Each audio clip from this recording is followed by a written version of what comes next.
So I've been trying to make a lot of live videos for YouTube and Facebook, but the connection hasn't been great, so I'm just going to make this a regular video and upload it, so hopefully the quality is better than the other ones.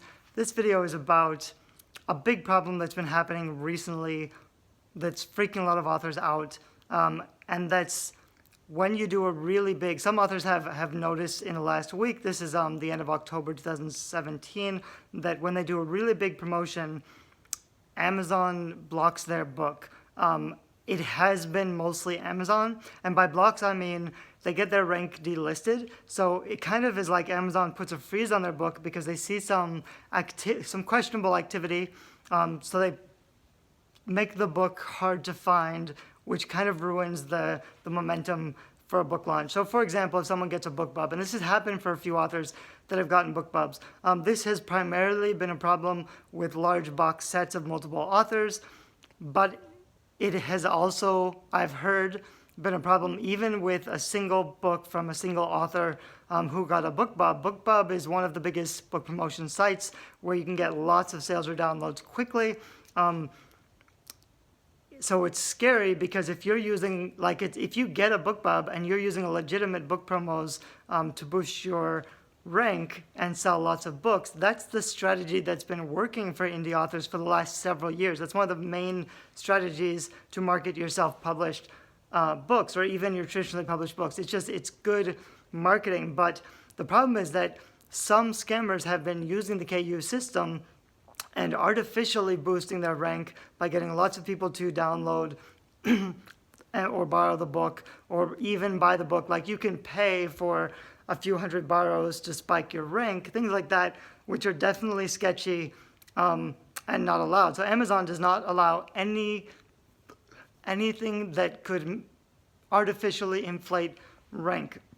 And the problem is, like I said, this is what self-publishing authors do. Even if we're legitimate, like for example, even if I have a list of 20,000 readers and I do a book launch and I email my list and get them to buy the book, if I sell too many books too quickly from a bunch of people, it's difficult for Amazon to know whether those are real people or if I'm doing something fishy. Like if my rank goes from 200,000 to top 1,000 in the Amazon store because I got so many sales so quickly, now it seems Amazon's going to put a red flag on that book and possibly delist the book until they can investigate the issue. And this is because Amazon has millions of books. I'm pretty sure millions of books.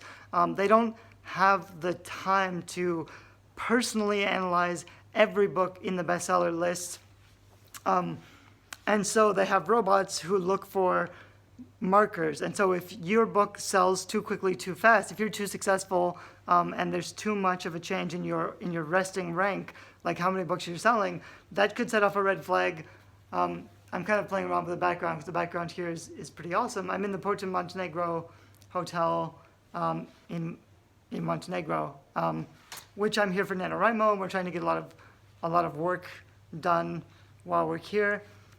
Anyway, but this is something I've seen coming up on Amazon. So this is a problem because, and not only Amazon, I saw today someone was on iBooks and iBooks delisted their book as well. So it seems like a lot of the major book publishing platforms are responding to the threat that scammers are making too much money from the system by artificially selling books to boost rank, which shows your books to you get more visibility, which can lead to more sales by real readers. So for example, you pay $1,000 to get 1,099 sales, which puts you at the top of the Amazon store, and then hopefully a few hundred real people will buy it.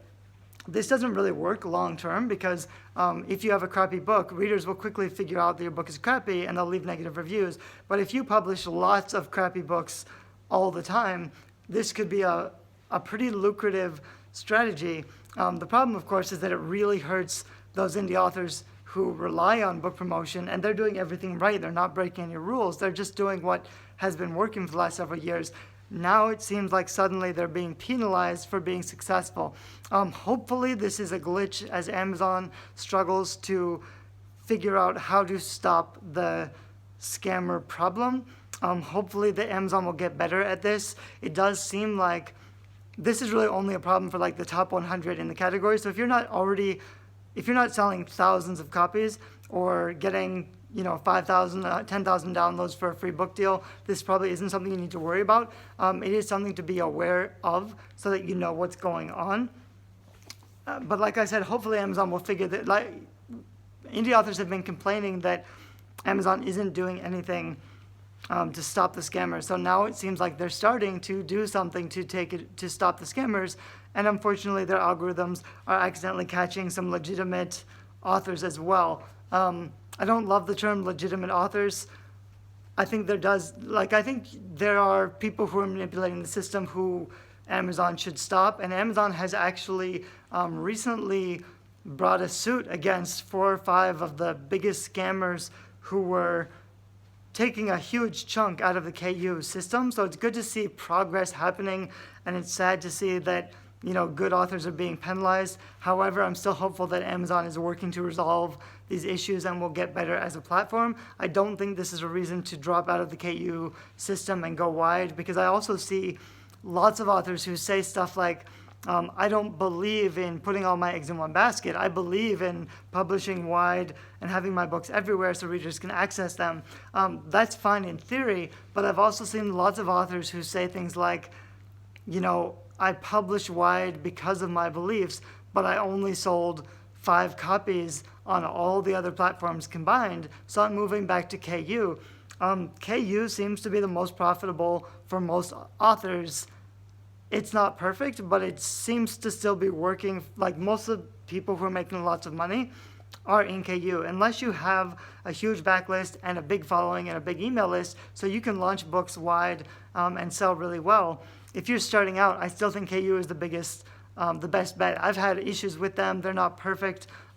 Amazon's a huge faceless corporation, and it can be really frustrating when you're trying to get help. Or, for example, when your book gets delisted in the middle of a big promotion and they take 48 hours to get back to you, all they have to do is check your book and be like, oops, yeah, we made a mistake.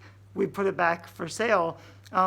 But it's already killed your momentum, and you've wasted thousands of dollars in advertising spend. That can be really frustrating, and I sympathize with the authors who have been dealing with that recently.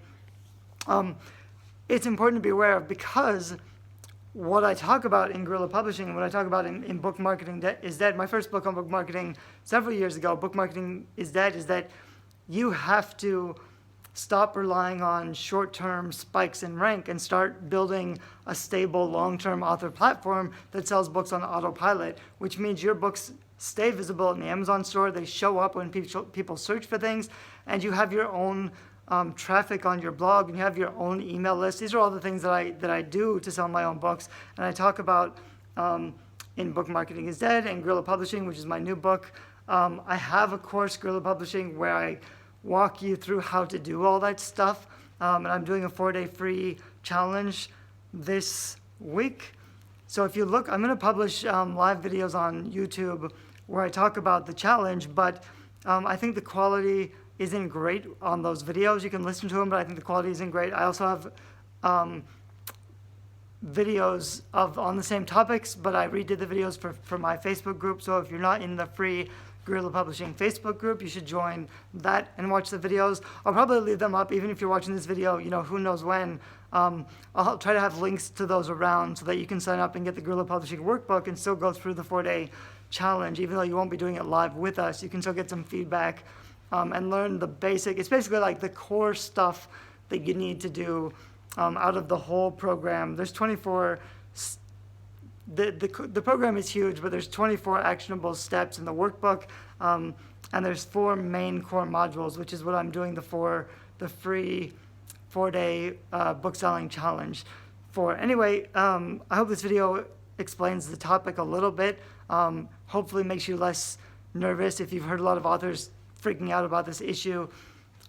I'm not so worried about this issue. I don't want to be selfish and say it's because it didn't screw me over this week because I'm not launching any books. It totally sucks if you were launching books and you've been screwed over recently by having a book delisted because you were too successful.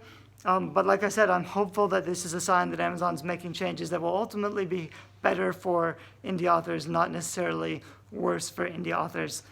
Thanks, bye-bye.